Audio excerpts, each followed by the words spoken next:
Hi hello నమస్తే, this is Suvarna. Welcome to Suman TV. ఈ రోజు నాతో పాటు స్టూడియోలో ఉన్నారు స్పిరిచువల్ గురు అనంత సాయి కృష్ణ గారు. సో ఈ వీడియోలో ఏ విషయాలతో డిస్కస్ చేయబోతున్నాం అనేది ఆయన మాటల్లోనే అడిగి తెలుసుకుందాం. సో అనంత సాయి కృష్ణ గారు, మనం ఎప్పుడు వీడియో చేసినా మీరు ఒక విషయం మాత్రం స్పష్టంగా క్లియర్ గా చెప్తూ ఉంటారు. డబ్బు అనే దాన్ని మనం ఈజీగా తీసుకోవద్దు, చులకనగా చూడొద్దు అని చెప్తుంటారు. కానీ ప్రతి వ్యక్తికి తెలుసు అందరి జీవితాలలో డబ్బు అనేది కీలక పాత్ర పోషిస్తుంది అని. సో నిజంగా మనం డబ్బుని ఏ విధంగా చూడాలి, డబ్బుని ప్రేమిస్తే మన నిజంగా మన జీవితంలో కావాల్సినంత డబ్బు మనకు ఉంటుందా? చాలా మంది బయట ఏంటంటే ఇప్పుడు ఇన్స్టాగ్రామ్ లో కొన్ని స్టోరీస్ చూస్తున్నాం. ఇప్పుడు నామ జపం లాగా, అంటే ఒక శ్రీరామ శ్రీరామ అని ఒక 10,000 సార్లు లక్షల్లో రాస్తే ప్రయోజనం ఉన్నట్టు మనీ మనీ మనీ అని రాస్తే మనీ వస్తుంది అని చెప్తున్నారు. ఈ హ్యాష్ ట్యాగ్ అనేది నేను కొన్ని వీడియోస్ లో చూసాను. నిజంగానే డబ్బు మనీ మనీ మనీ అని రాస్తే మన జీవితంలో మనీ వస్తుందా? నిజంగానే డబ్బును ప్రేమించాలా? ఏం చెప్తారు? ఇప్పుడు మీరు అడిగారు రామకోటి మాదిరి మనీ మనీ మనీ అని రాస్తే మనీ వస్తుంది అనేది. అది అబద్ధం అండి. మనీ మనీ మనీ అని రాసుకుంటూ పోతే మనీ రాదు. మీరు రామకోటి ఎవరు రాస్తారు? మీకు ఎప్పుడైనా చూసారా? మీరు రాముని పైన భక్తి ఉన్న వాళ్ళు రామకోటి రాస్తారు. అవును. అంటే అక్కడ వాళ్ళ మనస వాచ కర్మన త్రికరణ శుద్ధిగా రామునికి అసెండ్ అయిపోయారు. కానీ మనీ మనీ మనీ అని రాసేవాళ్ళు ఇప్పుడు వాడు మనీ అని రాస్తున్నాడు అంటే వాడి దగ్గర డబ్బు లేదు అని అర్థం. అర్థమైందా? డబ్బును కృతజ్ఞత భావంతో రాయట్లేదు. నా దగ్గర డబ్బు లేదు రావాలని రాస్తున్నాడు. అలాంటప్పుడు ఏమవుతుందంటే యూనివర్స్ ఇవ్వదు. యూనివర్స్ నీకు ఇవ్వాలంటే నీ ఆలోచనలతో యూనివర్స్ కనెక్ట్ అవ్వాలి. నీ ఆలోచనలతో యూనివర్స్ కనెక్ట్ అవ్వకుండా నీకు 1000 సార్లు కాదు కదా, 1,000 సార్లు రాసినా డబ్బు రాదు. ఫస్ట్ డబ్బు రావాలంటే మనలో వ్యక్తిత్వం చేంజ్ అవ్వాలి. వ్యక్తిత్వం చేంజ్ అవ్వాలంటే ఏంటి? అంటే మనల్ని మనం మార్చుకోవాలా? మనల్ని మార్చుకోవాలండి. ఏ విధంగా మార్చుకోవాలి? డబ్బు కావాలంటే థియరీ వేరు, ప్రాక్టికల్ వేరు. డబ్బు పట్ల ఇప్పుడు ఎన్ని వీడియోలు చేసినా కూడా థియరీగా డబ్బులు కావాలని కోరుకుంటాడు, బట్ ప్రాక్టికల్ గా వచ్చే లోపల డబ్బుకు పూర్తిగా అగ్నెస్ట్ వెళ్ళిపోతున్నాడు. అగెనెస్ట్ అంటే చెప్తున్నాం, ఇప్పుడు డబ్బును తిట్టడము, డబ్బును దూషించడము. ఓకే, ఇది అసలు రావట్లేదు, నా దగ్గర రావట్లేదు. కొంతమంది వాడుక భాషలో ఒకటి అంటారు సార్, ప్రతి ఒక్కరు ఎంప్లాయీస్ శాలరీ పడింది అంటే ఇప్పుడే వచ్చింది అప్పుడే అయిపోయింది అంటారు. మళ్ళీ అది యద్భావం తద్భావం. అంటే అక్కడ అలా అనటం కూడా తప్పేనా? తప్పేనండి. ఇప్పుడు ఒకటి గుర్తు పెట్టుకోండి, లోపల ఏది ఉంటే బయట అదే వస్తుంది. లోపల వాయిస్ లో ఇప్పుడు ఇన్నర్ లో ఈ మాట అనాలనుకున్నాను అన్నప్పుడు అదే మాట బయటకు వస్తుందా, వేరేది వస్తుందా? అదే మాట బయటకు వస్తుంది. ఎప్పుడైతే మీ లోపల ఉండింది బయటికి వెళ్ళిపోతుందో అది మ్యానుఫ్యాక్చర్ అవుతుంది. ఓకే. అలాంటప్పుడు తప్పెవరిది? మనదే. తప్పులన్నీ మనము చేసి డబ్బులు నాకు రావట్లేదు, నాకు యూనివర్స్ ఇవ్వట్లేదు, నాకు భగవంతుడు ఇవ్వట్లేదు, నేను రోజు లక్ష్మీ పూజ చేస్తున్నాను అంటే డబ్బు ఎలాగొస్తుంది? డబ్బును చూసే విధానం మార్చుకోండి. మీరు ఎప్పుడైతే డబ్బును చూసే విధానం మార్చుకుంటారో ఖచ్చితంగా మీ జీవితాలకు డబ్బు వస్తుంది. ఈ రోజు సక్సెస్ అయిన ప్రతి ఒక్కరిని చూడండి, మీరు బాగా అబ్జర్వ్ చేస్తుంటే వాళ్ళు డబ్బుకి రెస్పెక్ట్ ఇస్తారు. డబ్బు లేని వాళ్ళు డబ్బుకి రెస్పెక్ట్ ఇవ్వరు కాబట్టి వాళ్ళ దగ్గరికి డబ్బు రావట్లేదు. ఈ వ్యక్తిత్వం మార్చకుండా మాత్రం డబ్బు రాదు. సార్ ఒకప్పుడు మనం మనీ క్యారీ చేసేవాళ్ళం సార్, ఇంట్లో 1 రూపీ కాయిన్ స్టోర్ చేసేవాళ్ళం. చిన్న పిల్లలకి డబ్బు దాచుకునే విధానాన్ని చిన్నప్పటి నుంచి తల్లిదండ్రులు నేర్పించేవాళ్ళు.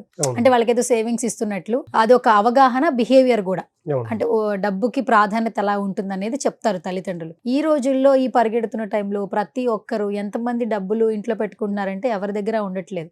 బికాస్ ఆఫ్ సెక్యూరిటీ రీజన్స్, పెరుగుతున్న టెక్నాలజీ. మీ దగ్గర 100 రూపాయలు ఉన్నాయా లేవా అన్న క్వశ్చన్ అడిగితే నా దగ్గర జీపే, ఫోన్ పే ఉందని చెప్తున్నారు కానీ 100 రూపీస్ ఉన్నాయా లేవో కూడా ఎవరు చెప్పట్లేదు. అంటే అలాంటి టైంలో మనం బ్రతుకుతున్నాం. అలాంటి టెక్నికల్ లైఫ్ ని మనం యూజ్ చేస్తున్నాం. అలాంటి ఎఫెక్ట్స్ కూడా నిజంగా మన మీద పడి డబ్బు అనేది దూరంగా వెళ్తుందా? ఇప్పుడు ఎవరి దగ్గర డబ్బు అయితే లేదు సార్, మీరు డబ్బును ప్రేమించమంటున్నారు, డబ్బుని జాగ్రత్తగా చూసుకోండి అంటున్నారు. ఇప్పుడు ఎవరినైనా అడగండి, మీ దగ్గర ఒక 500 రూపీస్ ఉన్నాయంటే లేదండి Google pay, phone pay apps ఉన్నాయి అంటారు. ఈవెన్ ఒక కిరాణా షాప్ కి వెళ్ళండి, అక్కడ యాప్స్ యూజ్ చేస్తున్నాం. బట్టల షాప్ కి వెళ్ళండి, యాప్స్ యూజ్ చేస్తున్నాం.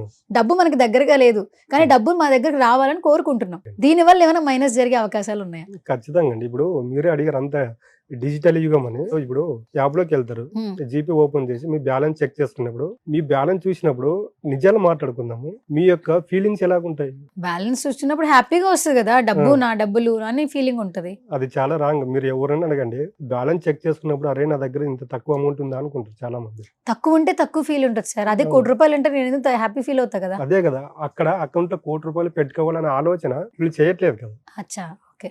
ఆలోచన చేసినప్పుడు యూనివర్స్ నీ దగ్గరికి ఏదో ఒక రూపంలో ఒక వర్క్ అనేది నీ దగ్గరికి పంపిస్తుంది. మనం ఏం చేస్తున్నామంటే, మీరు ఎవరైనా చెక్ చేసుకోండి, బ్యాలెన్స్ చెక్ చేసుకున్న వాళ్ళంతా నా అకౌంట్ లో డబ్బు లేదు, నా అకౌంట్ లో డబ్బు లేదు, ఇదే మాట్లాడుతుంటారు. మీరు కావాల్సింటే ఈ రోజు ఒక 10 మంది కాల్ చేయండి, డబ్బు గురించి దాంట్లో పాజిటివ్ గా ఒకరో ఇద్దరు మాట్లాడతారు. ఓకే, అంటే మీరు చెప్పిన దాన్ని బట్టి నాకేమర్థమైందంటే మన దగ్గర డబ్బు లేకపోయినా మేము బానే ఉన్నాం, అంతే కదా. అడ్జస్ట్ అవుతుందని చెప్పాలి కానీ అసలు నా దగ్గర పైసలు లేవు, సరిపోవట్లేదు, ఇలా సరిపోవట్లేదు. వచ్చింది అలా పోతుంది అవును, అని అలా చెప్పకూడదు, అలా రైట్? చెప్పకూడదండి. అప్పుడు ఏమవుతుంటే నువ్వు ఏదైతే పలుకుతావో అది యూనివర్స్ అనేది తీసుకుంటుంది. దానికి లైవ్ ఎగ్జాంపుల్స్ ఉన్నాయి, ఎందుకంటే మీరు చాలా మంది స్టూడెంట్స్ మీ దగ్గర యోగా చేస్తున్నారు, అంటే స్పిరిచువల్ గా ఉంటూ ఉన్నారు.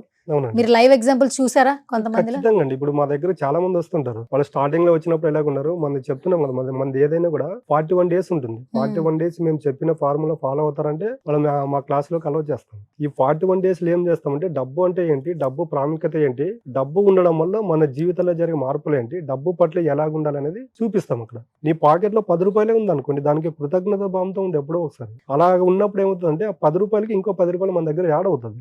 మెయిన్ ఇక్కడ డబ్బు పట్ల చేసే తప్పులు ఏంటంటే డబ్బు పట్ల ఉండాల్సినటువంటి విధంగా వ్యక్తి ఉండట్లేదు. దానికి ఫైనాన్షియల్ ప్రాబ్లమ్స్ అనేది వస్తుంది. కాబట్టి దయచేసి ఫైనాన్షియల్ ప్రాబ్లం ఎవరైతే ఉన్నారో, ఎవరైతే ఫేస్ చేస్తున్నారో వాళ్ళంతా చేయాల్సింది ఏంటంటే డబ్బు పట్ల ముందుగా కృతజ్ఞత భావంతో ఉండండి.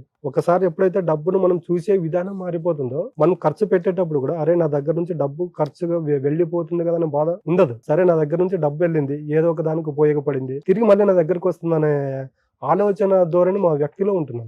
ఇంకొకటి విన్నాను సార్, ఇది అంటే ఇది మిత్తో ఏంటో తెలీదు. ఇప్పుడు స్టోర్ చేసుకునే వాళ్ళం 5 రూపీ కాయిన్స్, 10 రూపీ కాయిన్స్ అవును, కొత్తగా వస్తాయి, కొత్త నోట్స్ స్టోర్ చేస్తూ ఉంటే అవును, మనం ఒక 1 month 6 months కి అది అలవాటుగా మరి ఎక్కువ నోట్స్ స్టోర్ చేసేవాళ్ళం. అవును. అది కూడా ఒక రకమైన శుభ సంకేతం, ఒక పాజిటివ్ వైబ్ అని అవును. అంటుంటారు. కానీ ఈ రోజుల్లో ఎక్కడ ఒక నోట్ కూడా మనం క్యారీ చేయట్లేదు, ఓన్లీ కార్డ్స్ క్యారీ చేస్తున్నాం. అవును. అంటే ఇది మనకేమైనా నెగిటివ్ ఎఫెక్ట్ చూపించే అవకాశాలు ఉన్నాయా, లేదంటే అలా కూడా చేయడం వల్ల మంచిది అంటారు? ఇప్పుడు చూడండి, మీరే చెప్పారు ఒక కొత్త నోటి పెట్టుకోవడం వల్ల మన దగ్గర కొత్త నోటి Interest వస్తది. ఇంట్రెస్ట్ వస్తుంది అన్నప్పుడు ఏమవుతుంటే మీరు పిల్లల్ని చూడండి, ఒకరికి ఏదైనా కొత్త నోట్ ఇవ్వండి, 1 or 2 or 3 5 ఇవ్వండి, రోజు చూస్తూ ఉంటారు ఆ పిల్లలు.